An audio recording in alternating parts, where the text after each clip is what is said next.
Hi, I'm Dr. Louise Mahler, and this is my weekly analysis. And I greet you from here in Melbourne, where my hair gets darker and darker and longer and longer. And they tell me that soon I'll be tying it back like they do in Survivor. So we are surviving and entertaining ourselves with these sessions. And this week, I have to say, I am spoilt for choice on who I actually analyse. We have Gladys Berejiklian sucking in. We have Trump and coronavirus. But I have chosen Chris Eccles in the media this week. And Chris Eccles is has been our senior public servant in Victoria.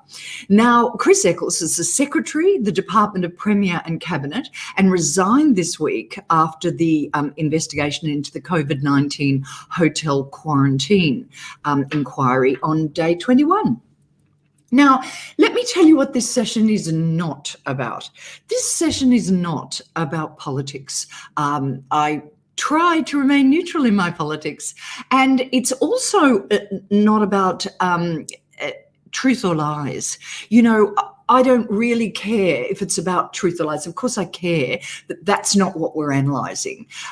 We're actually analysing, the focus is communication for leaders, and especially how you manage communication under stress.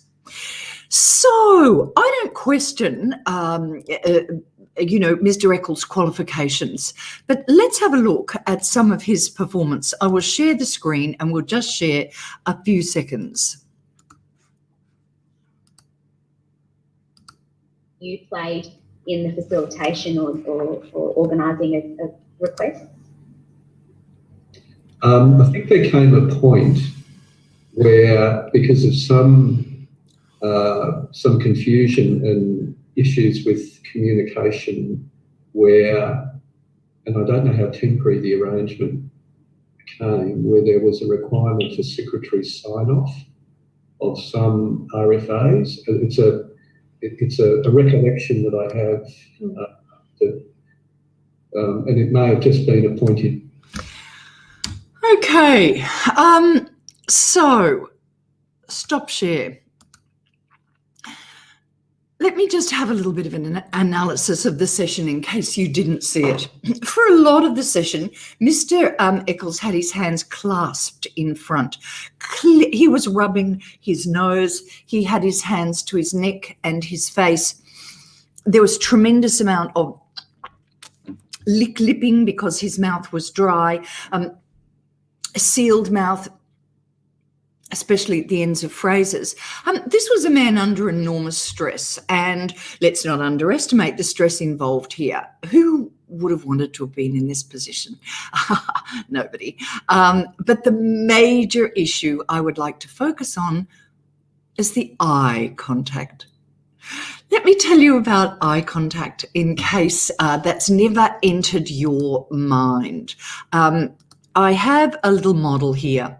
There is a model of eye contact, and what it says is that each of us has places that we go to with our eyes, and this is the stock standard.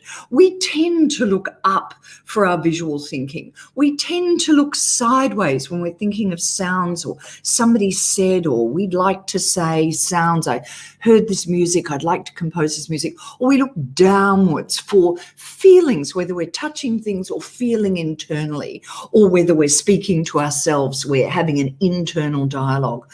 We look down. Now, each of us has a pattern that we follow, and it may not be exactly this pattern, it will be a pattern.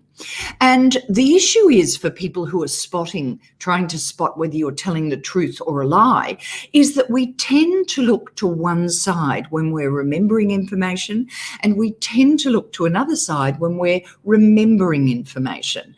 Now, this is a kind of a natural phenomenon. It's where we feel most comfortable, and you have to be very careful when you're following these patterns.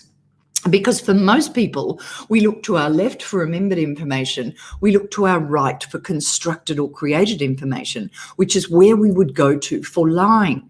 However, if you're a left-hander, for instance, maybe you will go the other way around. So really, to analyze truth and lies, you have to know what you're doing. And that's not what we're doing here.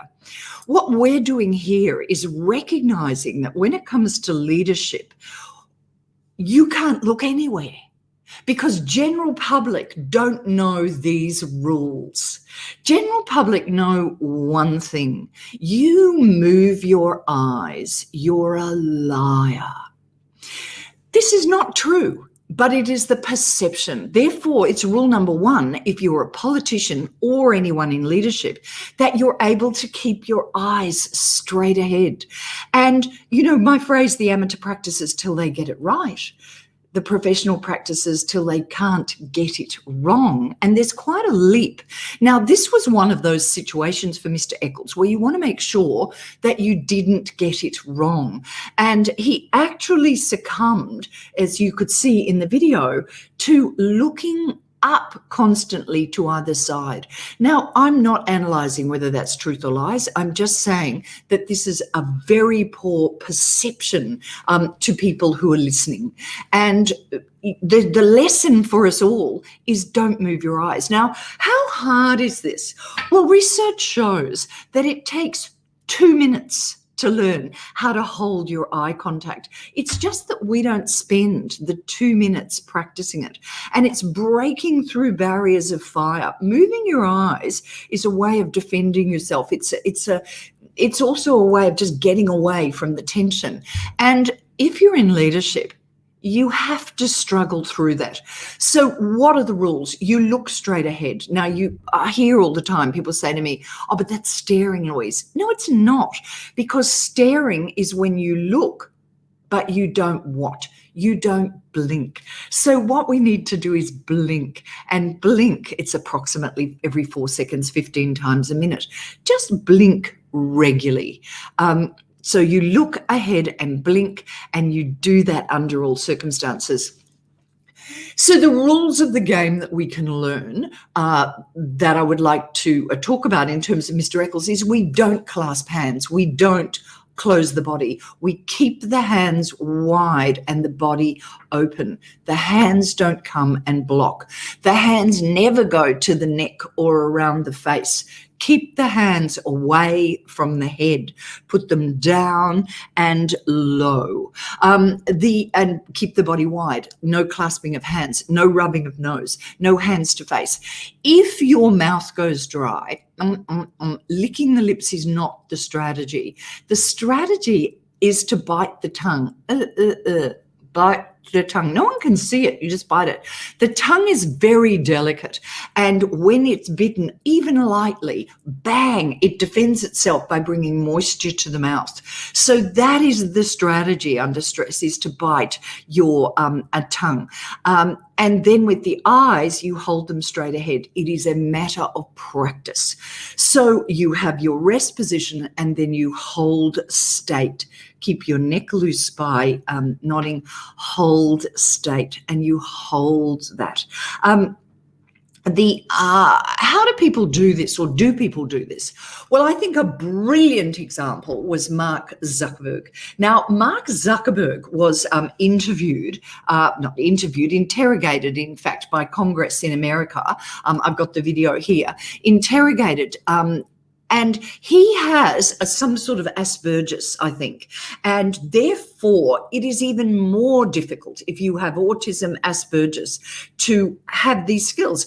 But he did it. He kept his hands wide. When he brought them together, they were asymmetric in front of him. He kept his head loose. His eyes never moved. And quite frankly, if Mark Zuckerberg can do it, we can all do it.